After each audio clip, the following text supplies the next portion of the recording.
Podcast Network Asia.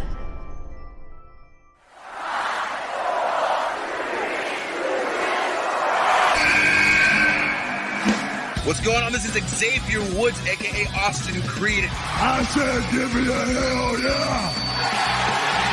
Hey, this is Zayn. Hello, WWE Universe in the Philippines. This is Charlotte. Talent is not sexually transmitted. You need to go back to the drawing board because your game absolutely sucks! Hey everyone, this is Jeff Cobb. I'm Lewis Howley. I'm Sam Spoker. We are pretty deadly. Yes, boy. Yes, boy. Hello, my name is Ilya Dragunov, the star, the NXT UK champion, and you're listening to the Wrestling Podcast. You are listening to the longest running weekly episodic Filipino wrestling podcast. This is the Wrestling Podcast.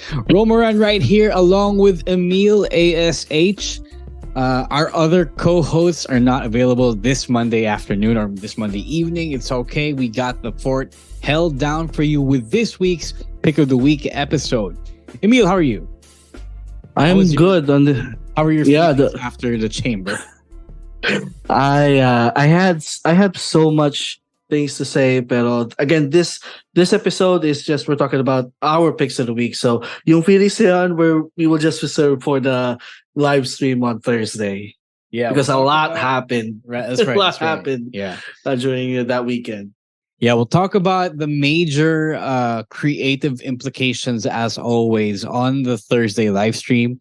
If you're new here to the Picks of the Week episodes, we'll be talking about our favorite things, matches, segments, anything, shows even that happened in the past week of wrestling. For this episode, it is from Monday, February 13 to Sunday, February 19, which is yesterday as of this recording. But before we start any of those talk, Emile here is going to tell you all about our Patreon program. Take it away, Emile. All right, so Elimination Chamber just concluded, and the next pay-per-view on the horizon is Revolution, AEW Revolution, and we're going to have a watch party this time with AEW Revolution. So you can join our watch party by subscribing to our Patreon at patreon.com/wrestling podcast. Other perks of our Patreon is you get to join our Discord community where we talk about anything under the sun. Of course, we talk about wrestling. We have our watch parties, which we will have with Revolution in a couple of weeks. We also talk about sports, gaming, fashion, food, and everything that you want to talk about with us. You can hang out with us in our Discord server. We also have our pasabays.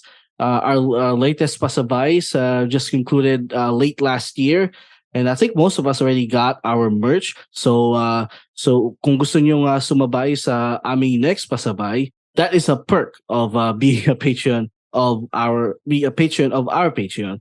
And lastly, weekly show reviews of the Raw, SmackDown, even local wrestling shows, courtesy of Rowan ASH. So all of that is part of our Patreon program.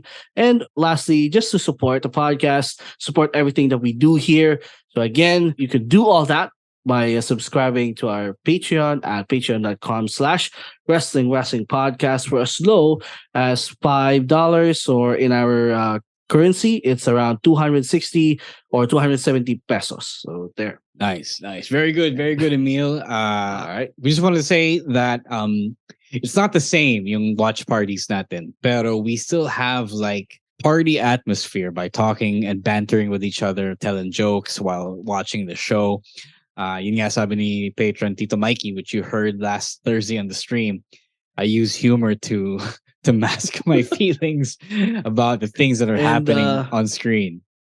And what happened last Sunday, that the watch party that we had, the banter, really helped. I think most of us cope to what happened. Yeah. Yeah. Tapos yung pasabay na sinasabi ni Emile, we'll be having one in time for WrestleMania, because WrestleMania, they usually have big sales, and we have some perks lined up from WWE shops. So we'll promote it as we get closer to April. Pero if you want to get legit merch, now is the time. Now is a good time to get on it. All right, so again, let's move on to the main event, or rather the meat of the episode, by talking about our picks of the week. And again, we have all picks from all 5 of us hosts.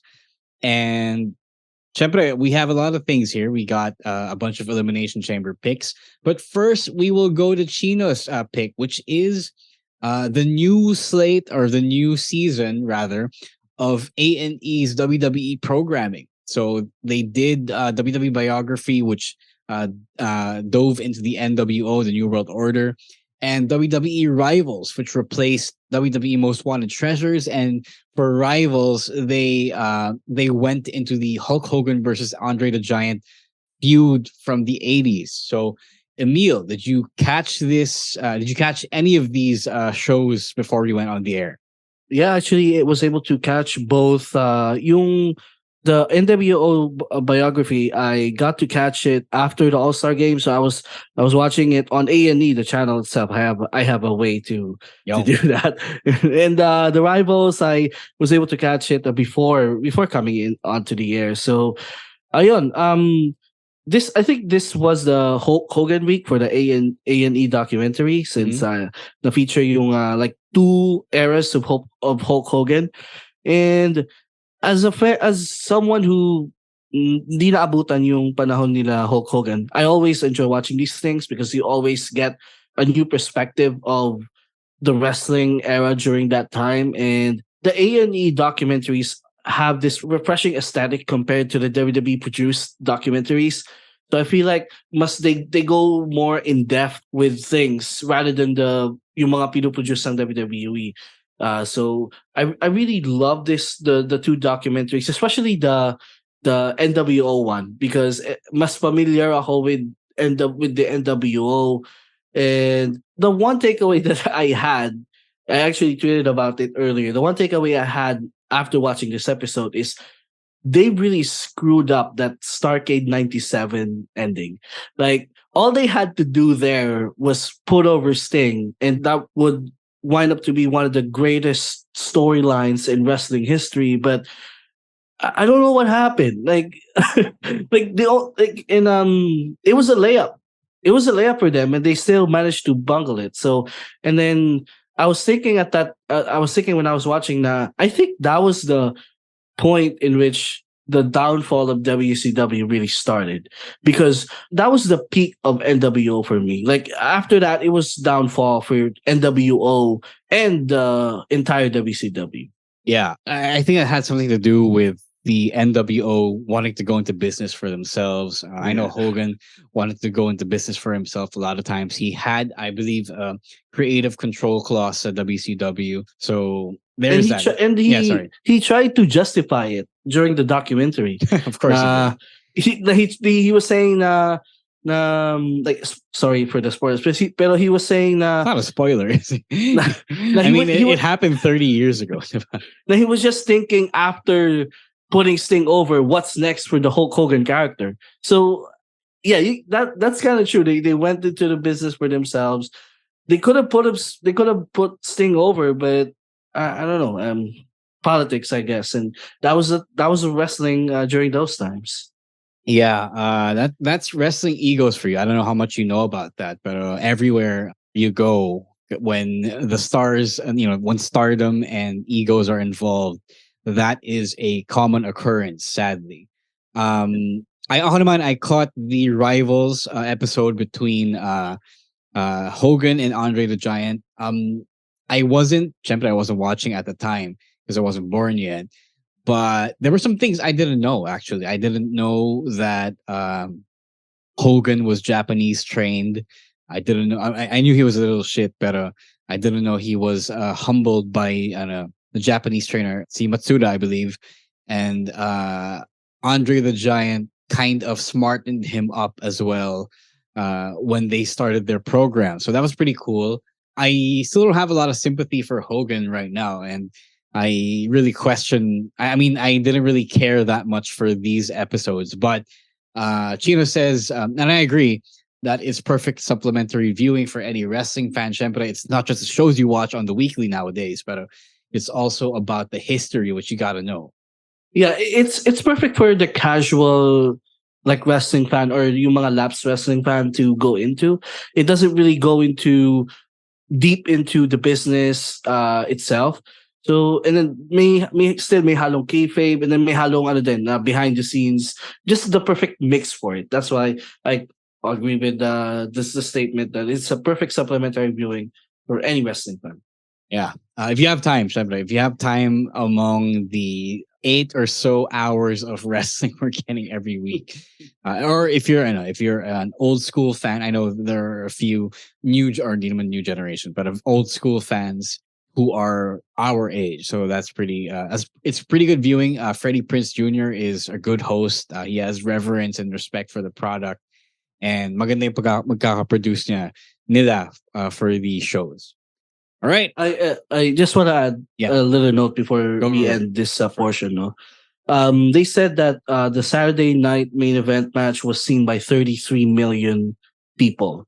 I don't think wrestling will ever be that big again. Like I know I don't even believe that figure. 33 million people. But they were saying that wrestling was only just getting mainstream at the time. So I don't believe for a moment that 33 million all over America, even though it's on TV, I don't believe that. Although it is NBC, and NBC is like a popular cable channel in the US, but I don't believe that either. Yeah, pero yung like wrestling won't ever get to those levels again. And hindi naman siya knock against wrestling, but that's yung times like people like WWE did such a good job of presenting wrestling on a nationwide, like worldwide stage via NBC, and NBC reaped the benefits and also WWE. So that was a great time for wrestling, even though I wasn't alive yet to see what happened in the 80s. Yeah, it's on demand. So you need an excuse you. You weren't there, or you weren't born, you weren't watching. And anything you want to watch is available online. There are ways to get to it. All right. Let's move on to your pick, Emile, for the week. What is it? And tell us, why you liked it. All right. So I picked this because I don't think we'll have enough time on Thursday to talk about this because of what happened with everything. So I decided to give this match the praise and the love that it deserves. And it is from NJPW Battle of the Valley between Mercedes Moné. How do you pronounce the last name again? Moné. Like money because arte. Because there's a celebrity na Moné din. So confused din ako. Moné, yeah. Yeah. That's what everyone thought at first, and then she clarified that it's Moné. Yeah. Versus KAIRI for the IWGP Women's Championship. That was a really great match. First of all, I'm gonna go down here with my notes. I love that Mercedes paid tribute to the late Hana Kimura with her gear.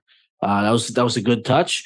And this is Mercedes' first official match after leaving WWE last year, and she was thrusted immediately into the spotlight by challenging a familiar foe in KAIRI for the IWGP Women's Championship. And the title in its early stages, and the title needs some prestige, and there's no better way for it to be built than having two of the best women's wrestlers today compete for the said championship. And I like Mercedes here because usually when someone comes from WWE and their first match elsewhere, they would really look awkward, and they would parang may mga botches na mangyayari. But not Mercedes. Like everything, her style fits so well with KAIRI, and I guess my familiarity din doon since KAIRI also came from WWE. So she was the perfect first opponent for her, and I think they complemented each other well, and it turned out to be a really great match. And nakita na din natin yung finisher ni Mercedes, which was a gory. What was the official name? So it's a gory special, yung back-to-back lift, and then it spins out into a face buster. So it's kind of like a gory special Stormbreaker. So that's they finally did it right there, kasi na practice na siguro. So it looked really, really good. And then lastly, the women's division in NJPW, again, way early stages pa, and they supplement talent from Stardom, but having Mercedes be that first crossover star, that came from the Western to NJPW is a big move.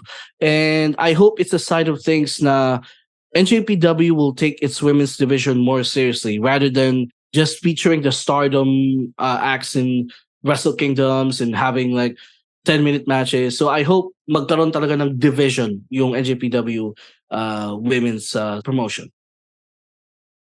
Ako naman, I really like this because this is like peak Sasha Banks and Sasha Banks, Mercedes. Yeah, Sasha Banks. We knew her as Sasha Banks.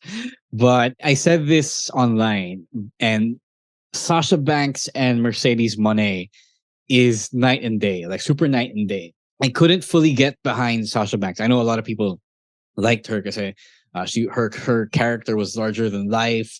Her personality was larger than life. Pero to me, kasi the wrestling was just kind of there. It kind of reminds me of my earlier days as a wrestler. And I would just be doing moves and they look nice. Sometimes, most of the time, they might look nice, pero they were just there. And to me, I don't know if it was like a failure of NXT, the Performance Center, pero it just was just there. It was just there, and I didn't get that much investment toward what Sasha Banks was doing. But when she went to New Japan, to Japan in general, because she was training in Japan way before this, it felt like another gear was unlocked in her.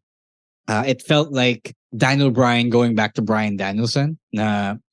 He was doing one thing in the WWE as Daniel Bryan, but outside WWE, he was doing something really different as Bryan Danielson. And it was more deliberate. It was more patient.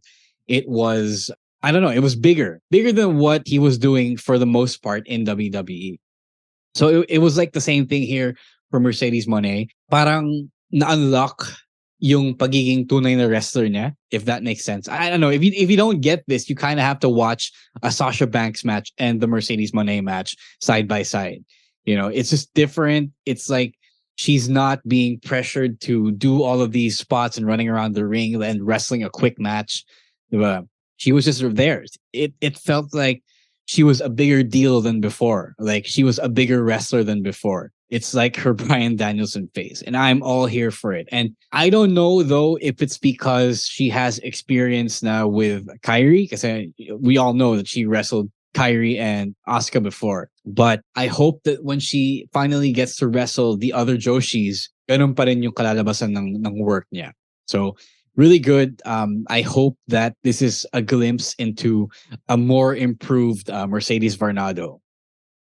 Yun lang sorry. Go ahead. No, the one that yung sinabi mo lang now na maybe this is because she is facing KAIRI, which you know, for all fans, like she worked on WWE and they worked together for a time there at WWE. So siguro for me, masabangan ko once she already gets into the ring with the Joshis, people like Julia, and most of the Stardom gals.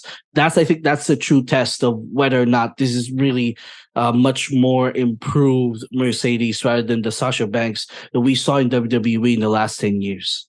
I think a big part of it then was she was given a lot of time. They were given a lot of time because in WWE, you would get like 10 to 15 minutes for a women's match. Like I think that's the longest they could go, or a little under 20. Their time was able to let them work a match that could breathe. It also helped that they were in front of an American crowd who absolutely loved Mercedes Moné. And a lot of those factors, or those two factors, contributed to a much better match than we'd ever seen in WWE. Diba? Ilan lang. I think the only match that stands up to it was versus Bayley, yung Iron Woman match. So, yun, really great for Mercedes Moné. Again, hope that it is a good sign for things to come. Anything left you need to add, Emile? If I can sing it this out just for a bit, a bonus pick of the week for me is right, the fine, Miz. go ahead. Is the Miz almost draining the game winner from the celebrity game, NBA? No, it wasn't a game winner. It would have just tied them, diba? No, because it was my 4 point. 4 There was a point. 4, yeah. Right. So would have won the game for them. And the thing I love about that is that all throughout the game, he di naka-score si Miz eh. And that was the only time we actually made a basket, but it didn't count. So shout out to the Miz. Yeah, shout out to the Miz, who knew that he actually came to play. All right, before we move on to our Elimination Chamber picks, let's take a quick break and listen from our other, listen to our other podcasts from Podcast Network Asia. All right, we're back with this week's Picks of the Week episode from us, the Wrestling Podcast. And now we move on to our picks from WWE. We group this together because they're all from Elimination Chamber.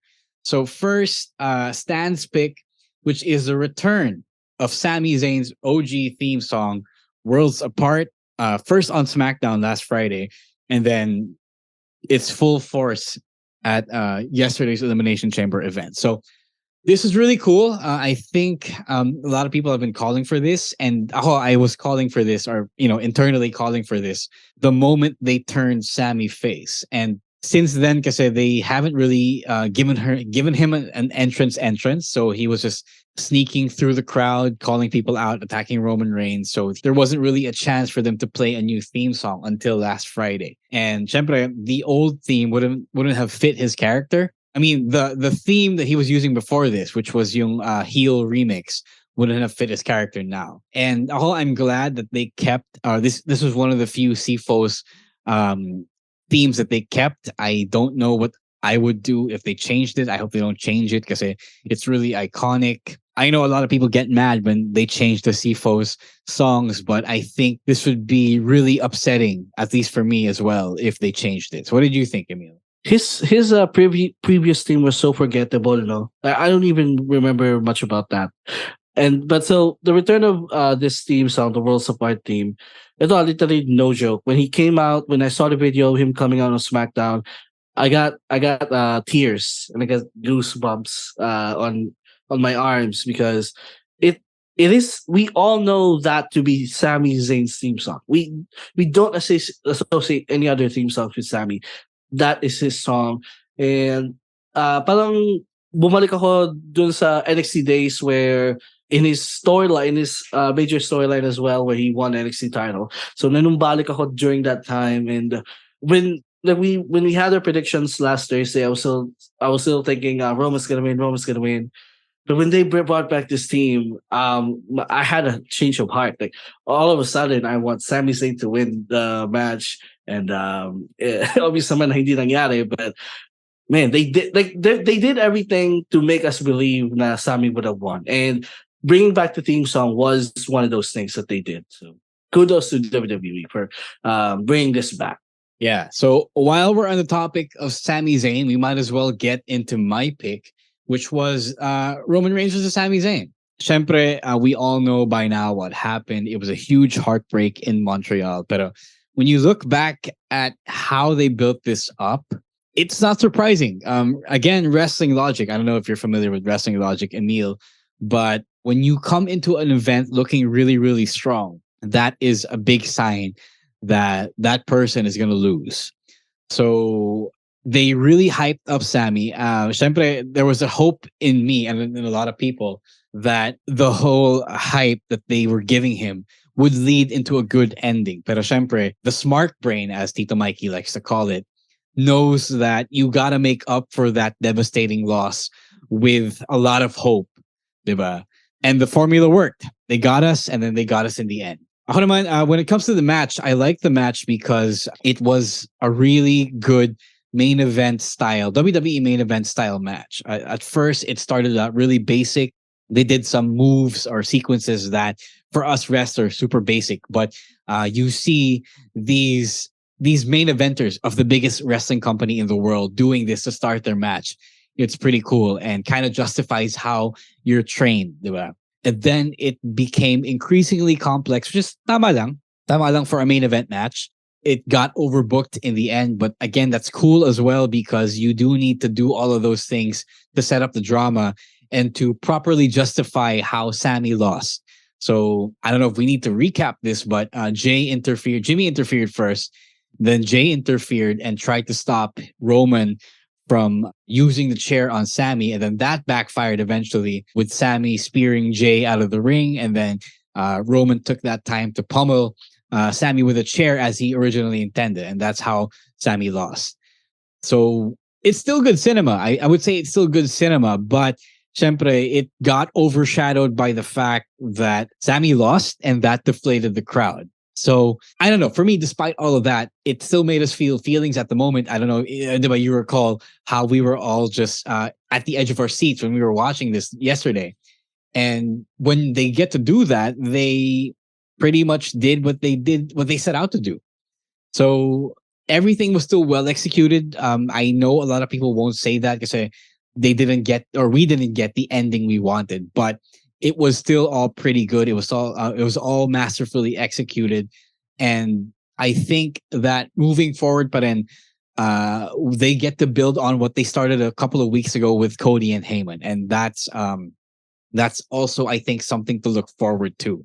What do you think? Yeah, you pretty much said everything. No, this match was perfect, man, and nagkaroon ng the only thing I didn't like at the end was the ref bumps. I thought it was too much. It was overbooked, but it was for a reason. And so the whole match, sobrang kabado ako, and that's how I know na I'm so invested in this match, and it speaks to how great that match it was. I was so heartbroken with the result, and I was literally deflated. Like, I didn't even care anything post match because I was so deflated that Sami Zayn lost. But you know, the way that match went from beginning up until siguro yung ref bumps thing, it was perfect. Sometimes you really don't need to do much to tell a story. When the story surrounding a match is good, you don't need to do all the crazy moves. You don't need to do all of that. Like, people will literally understand what they're seeing because of the story behind the match. So dun pa lang panalo na sila dun, and Roman Roman did such a good job of being a heel. Like, years ago, you wouldn't thought this version of Roman Reigns would exist. Like, yeah, people have been saying before, and we want Roman to be this cool badass heel, but no one thought that the tribal chief Roman Reigns, like, no one I think no one anticipated that we would get this, so again, that was another masterpiece from Roman, and Sami Zayn as well. To his credit, he did an amazing job.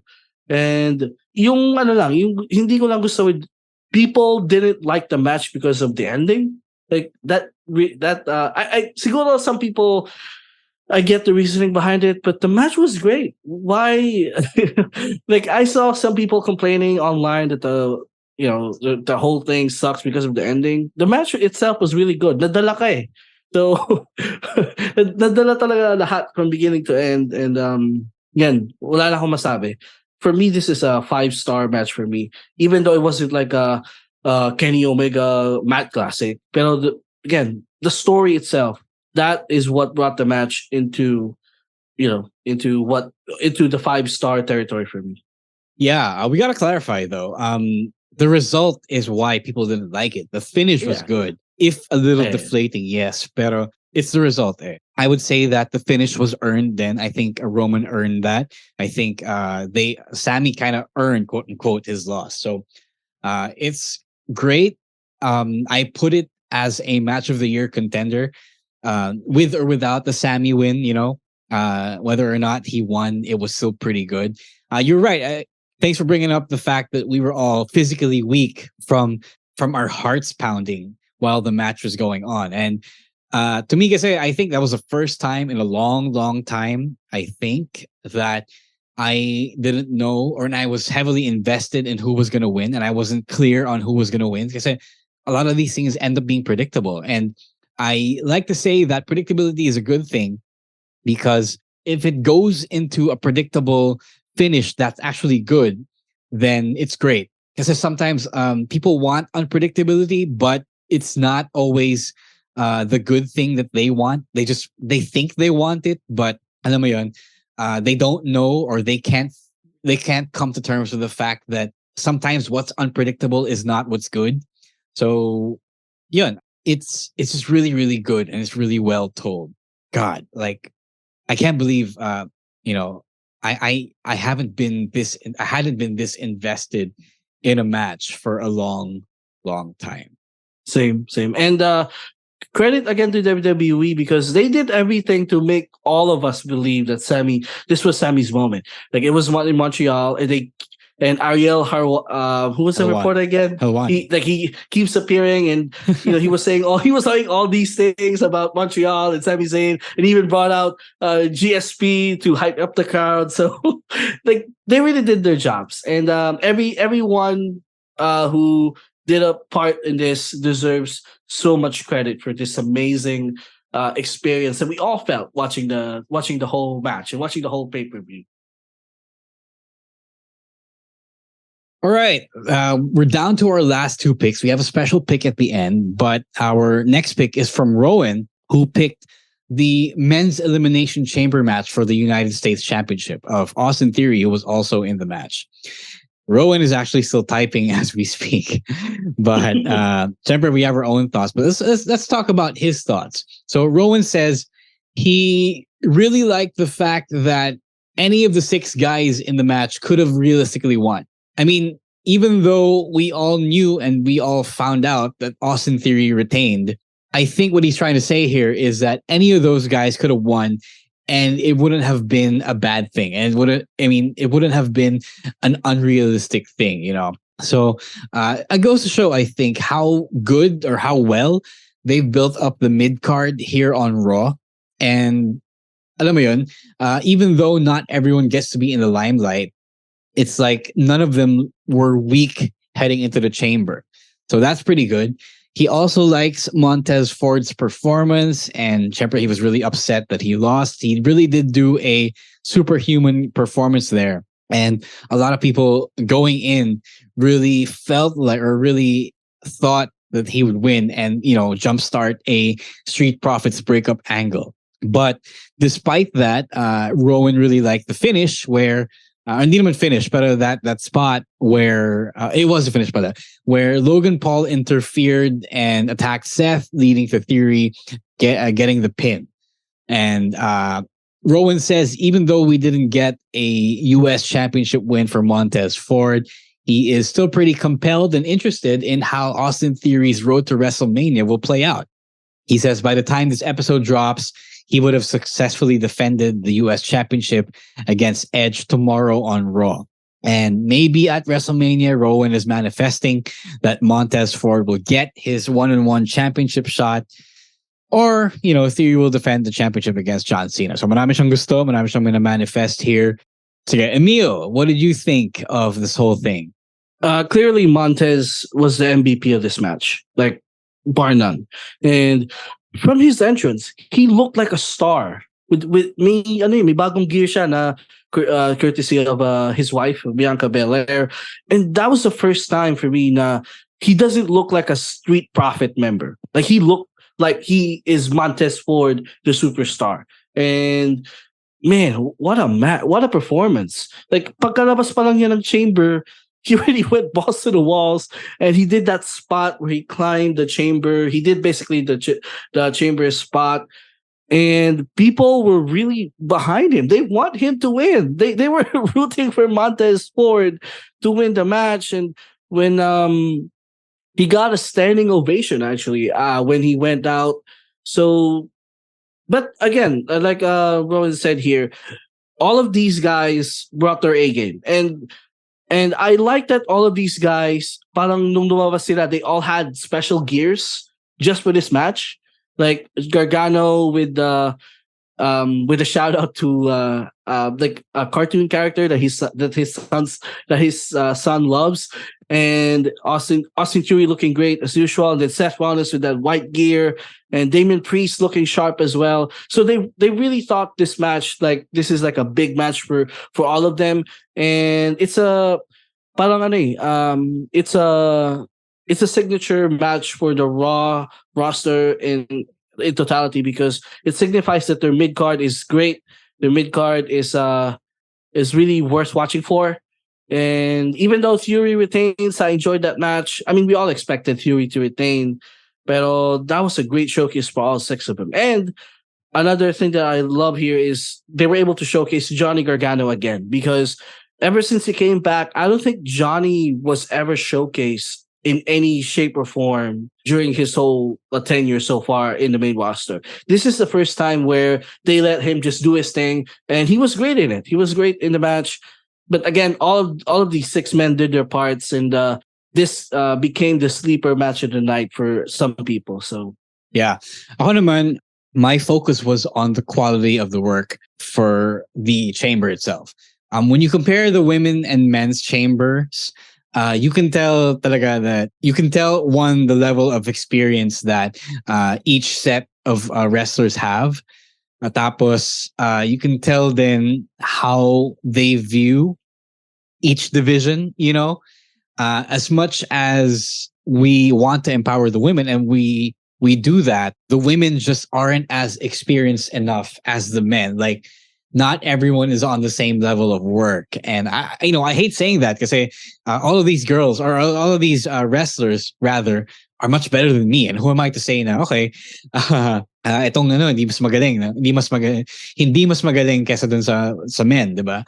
But it just is. And as a result, the women's Elimination Chamber match was just there. Like I said, it was one of the Elimination Chambers of all time. And the men's Elimination Chamber match was a lot better. Also because they were booked to have a lot more time, while the women, sunod-sunod yung elimination sa dulo.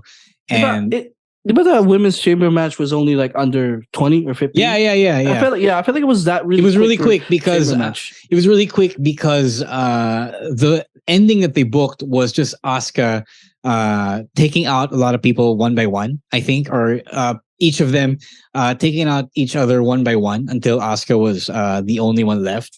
There weren't that many big spots and sequences as in the men's match. So yun talaga. It's just a shame lang, kasi I think they could have done more. They gotten more time and direction. So yun lang. That said, the men's match was really good. The second half of the show was really good because of consistently great matches, and it's not a bad pick. It definitely increased the prestige and the value of the United States Championship even more than it has been over the past few months. So, good pick, Rowan. Good pick. Anything else you want to add to this, Emile? I think the entire Chamber pay-per-view deserves a shout out. Like, not just the matches that we mentioned, but also the mixed tag match. That was great as well. I thought that would just be shorter than it was, but I enjoyed the match, and I enjoyed Dom's antics throughout the match.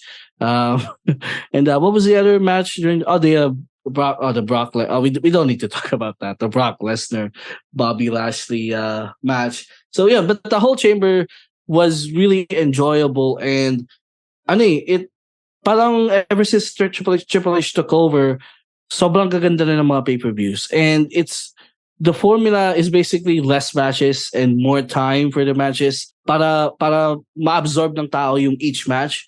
So, baliktad na sila ng AEW when it comes to pay-per-views. Yeah. So, yeah, that's right. Agree. Triple H brought the takeover formula of having 5 I think that's a max. I think they want to do only 5 shows on the card. Tapos everything will fill 3 hours. Ito nga, lumagpas ng 3 hours ang konting-konti. So, yun. Really great show. We'll talk about it again. We'll talk about the creative implications of the event and syempre Raw tomorrow on Thursday's live stream. All right, last special pick of the week. This was, last week was the 19th anniversary of No Way Out 2004 and the biggest win of Eddie Guerrero's career. So because it was around the same time as No Way Out, which was on February 15, 2004, a lot of people thought that they would pull an Eddie Guerrero for Sami Zayn, winning the big championship just before WrestleMania, and kind of changing the WrestleMania plans from there. But even though it didn't happen, we gotta pay tribute to one of the best moments of WWE history, which was Eddie Guerrero's big win against Brock Lesnar for the WWE Championship. So I'll start with this. This was a different time, you know. If you grew up watching matches from the late 2000s to today, in a way, this match could be construed or interpreted as boring. I watched it relatively recently, and there was a long stretch of time in the middle where Brock was just beating up Eddie. So there was a really long stretch of that because they needed to fill like around, let me check the time here. They needed to fill 30 minutes of a world championship match. And the thing about Eddie Kase is that he's super old school in that he'll take things slow and kind of call it in the ring because he likes doing that. It's not like he memorizes a whole bunch of sequences and an entire match and then does them all in quick succession. So he'll think of a sequence on the spot, he'll call it to his opponent, to his partner, and then they'll run that for 30 seconds or a minute. Tapos they'll slow down and then do it again. So that's the style Eddie Guerrero does. If you're not familiar with it, especially if you're a young person like Emile and Rowan, who didn't grow up around that time. I recently just rediscovered how Eddie works because I don't always get to watch his matches, although sure, they're good, but it's quite different from what we got today. And like the Sami Zayn Roman Reigns match, it was kind of overbooked in the end, but just the right way. Like ref bump, tapos Goldberg comes in to spear Brock Lesnar, and then Eddie doesn't win from that alone because that would have really devalued him. But it opened the opportunity for him to counter Brock's F5 and then hit the frog splash for the win. And I didn't catch this live because back in 2004 we never got pay-per-views live. And syempre walang online streaming at the time. Nasa Jack na ba yung WWE then? No, there was no Jack TV back then in 2004. It was Solar Entertainment. Oh. And at the time, WWE was free to air.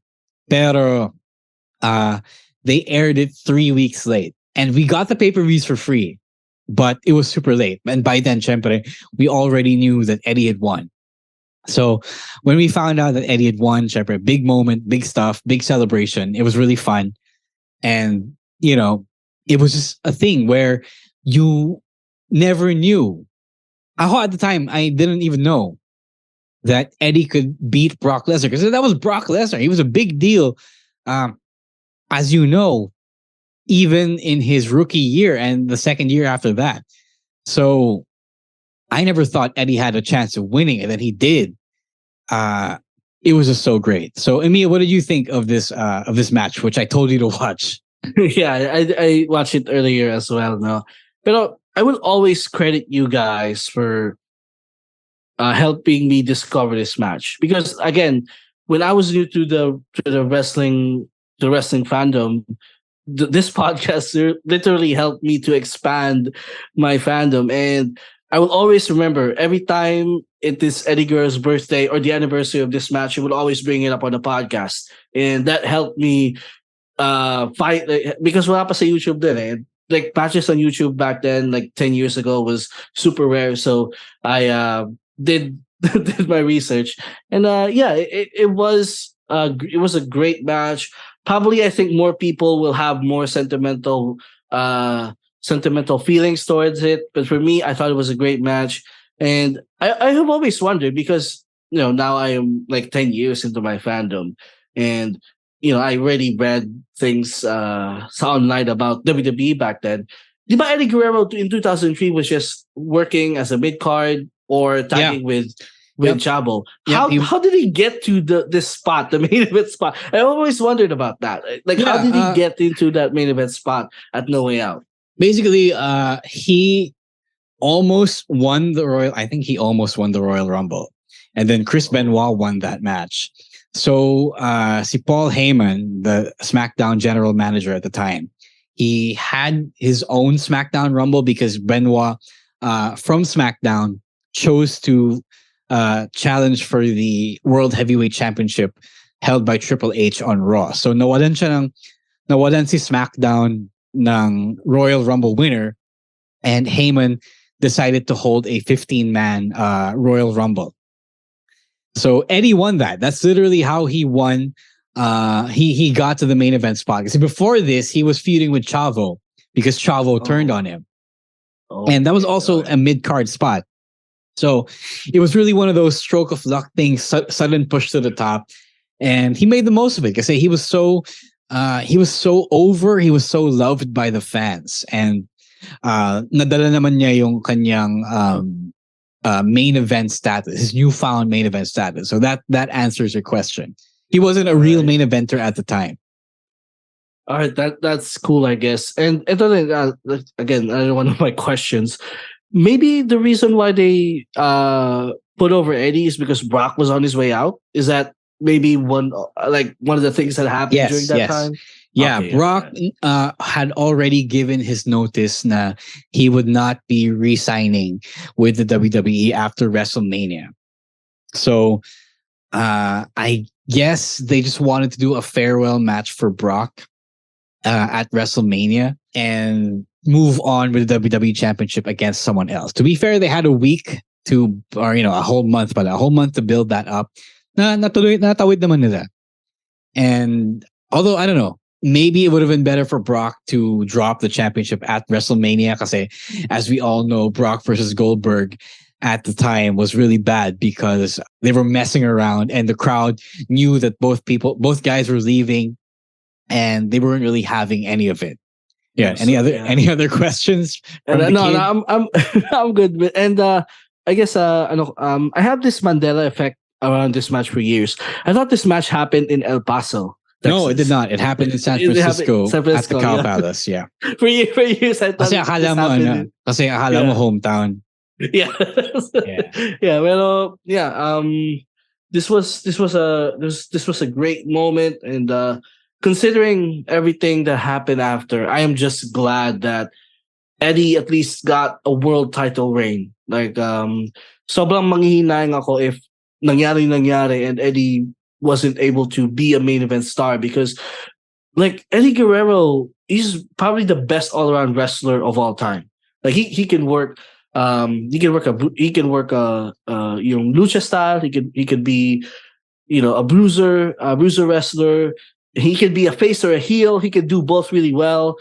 So he was really one of the best all-around wrestlers of all time, and I'm glad he was able to at least showcase himself on the main event level before he untimely passed the next year. So, yeah. I also wouldn't even call it. I wouldn't even call it a 5-star classic, even by standards of back then, diba? But the moment was what made it. And the fact that they were willing to do that for him was just really good. And the way he played it out, I'm sure he was the one who took charge of that match. It was really, really good. And they did the right thing. And the crowd reaction from that time will tell you that they did the right thing. All right, that does it. Sorry. Sorry, go ahead. And the last thing, nakalimutan ko sabihin, and the commentary of Michael Cole and Taz added something to that, in my opinion. And at that time, there was an argument that they were better than the Raw announcing team. Yes. Yeah. So, shout outs to Cole and Taz. That moment, they added to that moment when Eddie won the title. Yeah, 2003, Cole and Taz. Cole especially was really, really good. So I always wondered why people didn't like Cole. I kind of got it why, pero I felt that they were the more professional team compared to JR and King. All right, anything else you would like to add before I close everything. this? Okay na, nasabi ko na lahat. All right, good. All right, that is it for this week's Picks of the Week. Thank you all for listening, and please drop your picks of the week on the comments when we post this on Facebook. We'd love to know what you guys loved from last week. Thank you again to the boys and girls of Podcast Network Asia for helping us do what we do and helping us sound like we know what we're doing, helping us sound really, really good. If you want to talk to us a little more, if you want to reach us and, talk some wrestling, all you got to do is hit us up at Wrestling2X Pod on Twitter and on TikTok, at Rosewoar for myself, at EML_Meister for Emile, at Monday Night Rowan, NITE for Rowan, at _Stan C for Stan, and at Chino Supersized for Cheetah. And for everyone, for our missing co-hosts, for Emile ASH here, this has been Romoran. This has been your Picks of the Week episode for the past week. Thank you, and we are out of here. Peace. The views and opinions expressed by the podcast creators, hosts, and guests do not necessarily reflect the official policy and position of Podcast Network Asia. Any content provided by the people on the podcast are of their own opinion and are not intended to malign any religion, ethnic group, club, organization, company, individual, or anyone or anything.